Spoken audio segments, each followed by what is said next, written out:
मेरा ख्याल है कम से कम 1000 बार सुन चुके होंगे, तो मोह से कैसे ऊपर उठें। फिर भी आओ तो पहले पहले जो मन की बात चली थी, मन के कई अवगुण सुने, तो मन माना बीती हुई बातें, कहीं शक, डर, शायद डिप्रेशन की बीमारी, मोगाई, और जब घर में भी बैठते हैं तभी भी गाल पर हाथ लगा के चिंता को खरीद करते हैं, पुरानी बातों को जैसे इनविटेशन भेजते हैं। तो ये सब निशानियां हैं मन की। तो ये ज्ञान जो है वो है अपने उद्धार के लिए। ये ज्ञान जो है वो मन को जानने के लिए, जानना है। इसलिए मन को भी बोला ये अदृश्य, मन दिखाई नहीं देता है। अभी किसी को हार्ट की बीमारी होती है तो हार्ट का ऑपरेशन डॉक्टर कर सकता है। कहाँ हार्ट है, कौन सी तकलीफ है, कौन सी आर्टरीज ब्लॉक है, कितना ब्लॉक है, तो उसका ऑपरेशन करके ठीक कर देते हैं। ब्रेन का भी ऑपरेशन कर देते हैं, घुटने का ऑपरेशन कर देते हैं, किडनी का ऑपरेशन कर देते हैं। लेकिन किसी डॉक्टर को बोलो मेरा मन आज ठीक नहीं है, मेरे मन का इलाज कर दो, है कोई इलाज? दिखाई देगा?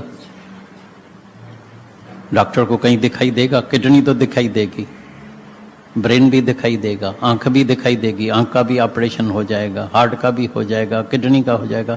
लेकिन मन का ऑपरेशन कैसा करेगा? है ही नहीं, दिखाई नहीं देता है ही अदृश्य।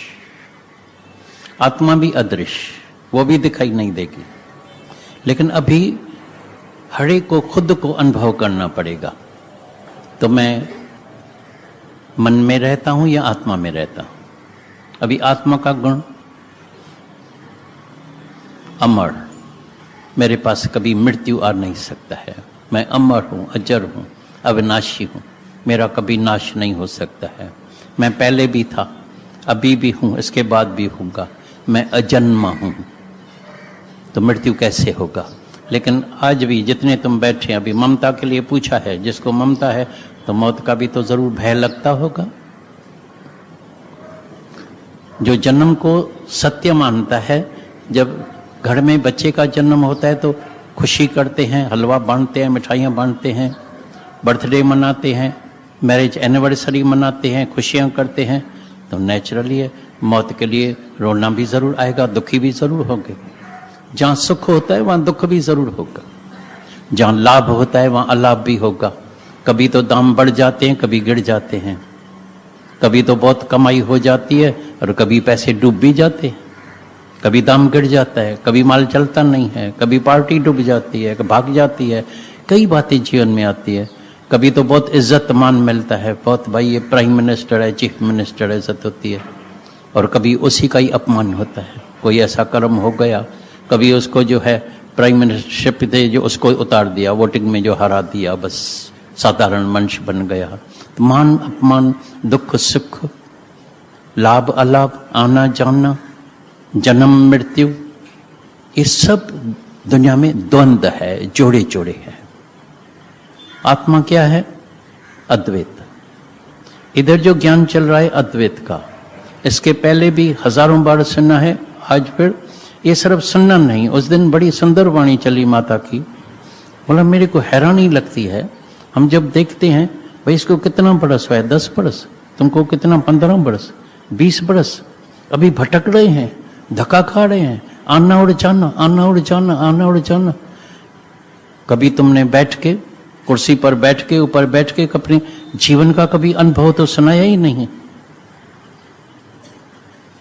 तो मैंने कौन सा अनुभव किया है, मैंने क्या जाना है, अभी मेरी कौन सी स्थिति है, मैंने कौन सा निश्चय किया है। 2-3 दिन पहले भी अभी ऐसे कई आए होंगे, कई जो बाहर से आते हैं ना, उनको बड़ी अंदर में एक तमन्ना रहती है दर्शन करने की। कल परसों भी कोई मिला, बोला बस मेरा तो, मैं आया था बस मेरा बस अंदर दिल देखो, अंदर देखो, बिल्कुल बाहर हो गई है, खुश हो गए। मेरा क्या हुआ, आखिर क्या मिला? बोला दर्शन हो गया, दर्शन हो गया। अच्छी बात है, मैं नहीं कहता हूं ये खुशी नहीं होनी चाहिए, होती है लेकिन टेम्पररी। लॉटरी लगी, बहुत खुश है। बेटे का जन्म हो गया, बहुत खुश है। फ्राइडे को मेरे को कोई, उसको पता है दादा मना जागर्स में होगा वॉकिंग के लिए, आके पकड़ा, लड़की को लेके आई थी। बोला शायद कल परसों तक आपको नहीं भी मिल सके, लेकिन आज दर्शन हो गया, आशीर्वाद करो। हमारी आशीर्वाद, गुरु की आशीर्वाद जो बोलते हैं ना आशीर्वाद करो, मेरे को लगता है ये बहुत गालियां देते हैं। तुमको लगता है बहुत गालियां देते हैं गुरु को, या नहीं लगता है? मेरे को ऐसा लगता है जैसे सूरज कोई बोले सूरज देवता मेरे को रोशनी देना, बोलता है मेरे को गाली देता है, मैं तो रोशनी देता हूं। कौन सा गुरु है जिसकी तुम्हारे ऊपर आशीर्वाद नहीं है? कौन सा गुरु होगा जिसके अंदर अपने बच्चों के लिए करुणा नहीं होगी? गुरु की तो आशीर्वाद है, और चाहिए अपनी आशीर्वाद अपने ऊपर। खैर दर्शन हो गया, वो भी प्रसन्न हो गए। दूसरे दिन एकदम टेलीफोन आ गए, मैसेज आ गया, भाई लड़की को बेटा हो गया, बेटा हो गया। इतनी खुश हो गई है, कल पक्कर के गले से, भाई अभी तुमको चलना ही पड़ेगा। हम बोला अच्छा, लोड़ी तो मीरा देती है, उसको ही लेके जाओ, जाके गोदी में जाके तुमको लोड़ी दे।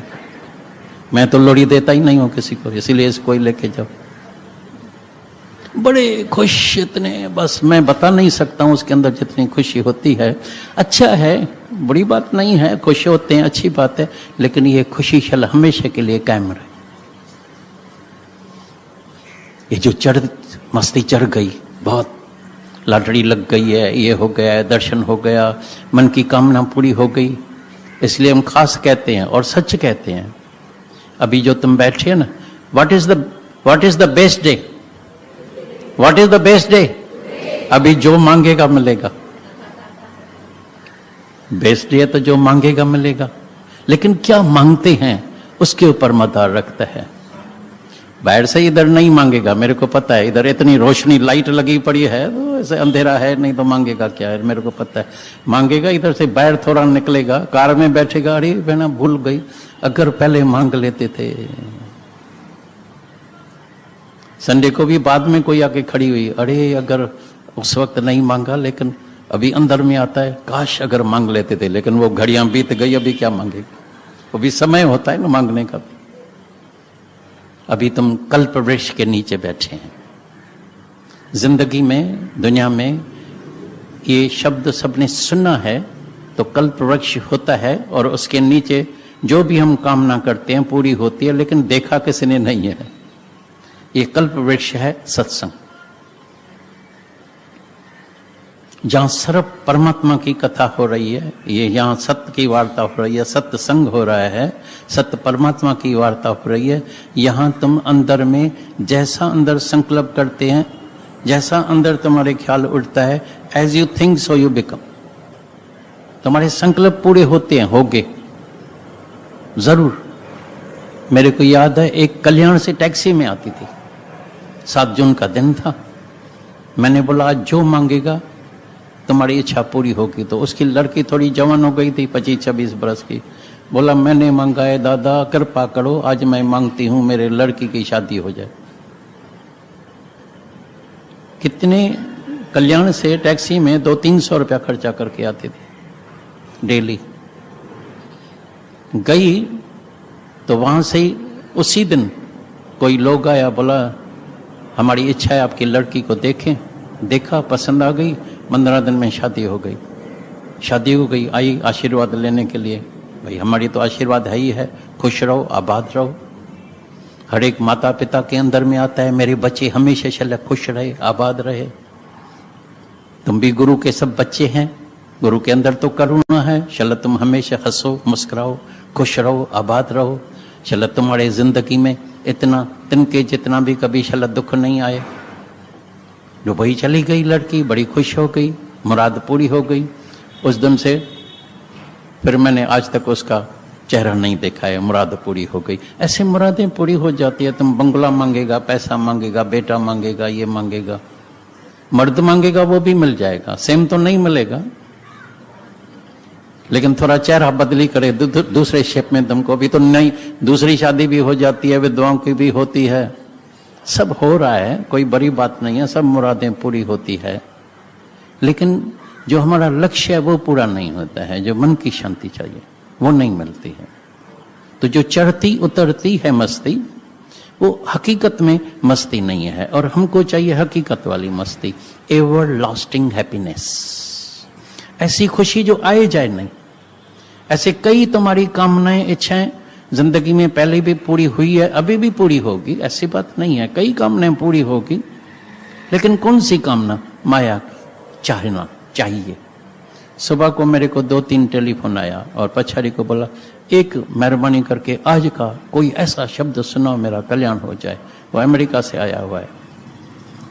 मैंने बोला, देखो कोई लंबा चौड़ा ज्ञान है नहीं, लंबी चौड़ी वाणी भी नहीं है, सीधी सरल और सच्ची वाणी है।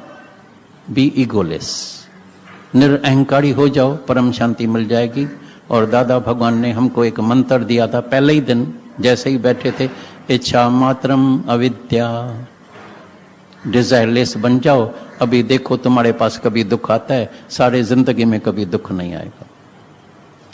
झगड़ा कहाँ होता है? ईगो से, तू और मैं, दो में झगड़ा होता है। अद्वैत में कभी झगड़ा नहीं होता है, प्रेम में कभी झगड़ा नहीं होता है। जब भी झगड़ा होता है दो में। तभी मिसाल सुनाते हैं। तो एक दिन एक संत भीख मांगने के लिए, भीख मांग के खाते थे ना, वो अपना नहीं पकाते हैं, पैसा ही नहीं है। तो एक घर के बाहर खड़ा हो गया, तो औरत धान कूट रही थी, तो उसको 2 चूड़ियां पड़ी थी। तो जैसे ही धान कूट रही थी तो आवाज आ रहा था, टिंग टिंग टिंग टिंग टिंग। वो बिल्कुल शांत में आवाज सुन रहा था। थोड़ी देर के बाद दरवाजा खुला, वो धान लेके आई। बोला, महात्मा जी, संत जी, ये धान लो। बोला, माता आज आपने मेरे को बहुत कुछ, इस धान से भी बहुत कुछ दान में दे दिया है, आपकी बड़ी कृपा है हमारे ऊपर, मैं बहुत प्रसन्न हूँ, आप हमेशा खुश रहो, आबाद रहो, मैं अभी जा रहा हूँ। बोला, नहीं नहीं, आए हैं दर पर, खाली हाथ नहीं जाने का। मैंने अभी दरवाजा ही अभी खोला है, तुमको कुछ दिया कहाँ? क्या दिया तुमको? बोला, मैं शांत करके बैठा था, तुम धान कूट रही थी, लेकिन शायद 2 चूड़ियां पड़ी थी, तो उसका आवाज आ रहा था, टिंग टिंग टिंग टिंग। तो मेरे अंदर वाला कॉन्शियस, अंदर वाला विवेक जागृत हो गया। तो जहां 2 है वहां झगड़ा ही झगड़ा होगा। आवाज कहां होगा? 2 में। झगड़ा कहां होगा? 2 में। 2 चूड़ी होगी, आवाज करेगी खन के। 1 चूड़ी होगी, कोई आवाज नहीं।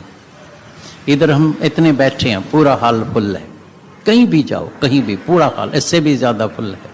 लेकिन अगर एक ख्याल है, अगर अद्वैत का ज्ञान है, अगर आत्मा का ध्यान करते हैं, दीदार करते हैं, कोई झगड़ा नहीं। लेकिन जब 2 हो गया, झगड़ा चालू, तू और मैं, झगड़ा चालू।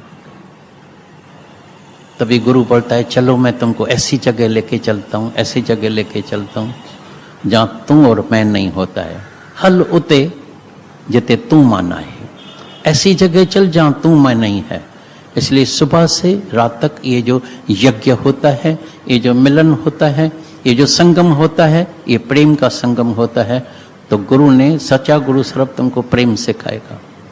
उस दिन गीता भगवान की सुंदर वाणी चली, जिसके भी हृदय में, कोई भी होवे, जिसके भी हृदय में ये दिल प्रेम से टिमटाड़ हो गई, भर गई, फुल हो गई, समझ जाना उसको आत्मा का साक्षात्कार हो गया, समझ जाना उसको परमात्मा का दीदार हो गया। ये जो परमात्मा की तलाश करते हैं, ये जो ममता के लिए पूछते हैं, ममता मन में देह हूं, मैं हूं, मैं शरीर हूं, नेचुरली मैं हूं तो मेरा जरूर होगा। ममता से नहीं छूट सकेगा कोई भी हो, भले कितना वैरागी होवे, त्यागी होवे, सरफ लंगोटी पहनने वाला होवे, खाना छोड़ दे, भभूति लगा के बैठा है, कांटों पर सोया पड़ा है। हम हरिद्वार में जाते थे, कई लोग कांटों पर सोए पड़े रहते थे। एक बार हम गंगोत्री जमुनोत्री में गए थे, जबरदस्त ठंडा पानी गंगा नदी का लगा पड़ा है गंगोत्री में। एक आदमी, ये पूरी इसकी स्किन जो है बिल्कुल भैंस जैसी हो गई थी, काली काली भैंस जैसी, पानी में बस रात दिन पड़ा है। मैंने उससे पूछा, तुमको भगवान मिला है? क्यों करते हैं ये, क्या करते हैं, इतनी साधना करते हैं? बोलता है, अभी भगवान नहीं मिला है। अरे इतनी साधना करते हैं, त्यागी वैरागी, सब कुछ किया, लेकिन आत्मा का ज्ञान नहीं हुआ, आत्मा को जानना नहीं, ये ममता नहीं जाएगी। कुछ भी कर ले, उल्टा लटका ले, भाई हम तो 3 टाइम सत्संग करते हैं, 3 टाइम, सब मेरे को ग्रंथ भी याद है, अष्टावकर गीता भी याद है, भगवत गीता भी याद है, गुरु ग्रंथ साहब भी याद है, सब याद है, पूरी कंठवाणी है, सब मेरे को, मैं सुना भी सकता हूँ, बता भी सकता हूँ, फिर भी तुम्हारे अंदर की ममता नहीं जाएगी। मैं शरीर हूं तो मेरा है, मैं शरीर हूं तो अंदर में कर्ता भाव जरूर रहेगा। फिर सतोगुणी आदमी होता है, सत्कर्म ज्यादा करता है, लेकिन सर्व सत्कर्म नहीं कर सकता है, उसमें अहंकार आता है, तो वो सत्कर्म बद्धकर्म में बदली हो जाता है। तीर्थ तप और दान करे, तीर्थ तप और दान सब अच्छी बातें हैं, लेकिन मन जिंदा है, मन में गुमान आता है, मन में धरे गुमान नानक निष्फल जाता है। ज्यों कुंचड़े स्नान, जैसे हाथी गधा घोड़ा स्नान करके उसी टाइम मट्टी में जो है लेट जाते हैं, उसी टाइम मट्टी जाके अपने मुंह में लगाते हैं, फिर मैले के मैले हो गए, नहाया लेकिन मैले का मेला। अच्छा कर्म तो किया लेकिन अहंकार गया नहीं। कोई भी दान करके और 10-20 को नहीं बताए हो ही नहीं सकता है, क्योंकि आत्मा का ज्ञान नहीं है। इसलिए पहले पहले आओ, ये सुबह से रात तक जो यज्ञ होता है ये आत्मा का ज्ञान होता है। स्वामी साहब ने अनुभव करके देखा, बोला बिगर आत्म ज्ञान के तुम्हारी ममता नहीं जाएगी। बिना आत्म ज्ञान ममत न मिटे मन जी। चाहे समय साधन करे, कई लाखें साधन किया, लेकिन अंदर की ममता नहीं गई। अगर आपको आज की वीडियो अच्छी लगी हो तो वीडियो को लाइक और शेयर करना ना भूलें। आगे की वीडियोस देखने के लिए चैनल को सब्सक्राइब करें और नोटिफिकेशन